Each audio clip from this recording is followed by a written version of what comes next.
আমরা গিলিংহামে যে বাড়িটাতে রেন্টে ছিলাম, সেই বাড়িটার সাথে কিন্তু বিশাল বড় ভীষণ সুন্দর একটা কিন্তু গার্ডেন ছিল। চলুন আপনাদের এই গার্ডেনটা একটু ঘুরিয়ে দেখাই। তো নমস্কার বন্ধুরা, কেমন আছেন আপনারা সবাই? আশা করি আপনারা সবাই ভালো আছেন। তো এটা কিন্তু একটা ফার্ম হাউস ছিল। আর এই ফার্ম হাউসের মালিক কিন্তু এই ফার্ম হাউসটার মধ্যেই থাকেন।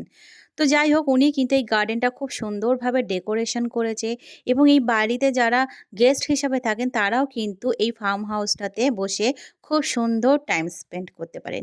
এখানে প্রচুর পিয়ার্স গাছ রয়েছে, যেখানে কিন্তু প্রচুর পিয়ার্সও হয়েছে। তো এই গার্ডেনটা ছিল বিশাল বড়, ভীষণ সুন্দর একটা গার্ডেন। আর আশেপাশের পরিবেশটাও ছিল ভীষণ ভালো। চলুন আপনাদের একটু চারপাশটা চলে ঘুরিয়ে যাও দেখাই। ওদিকটায়।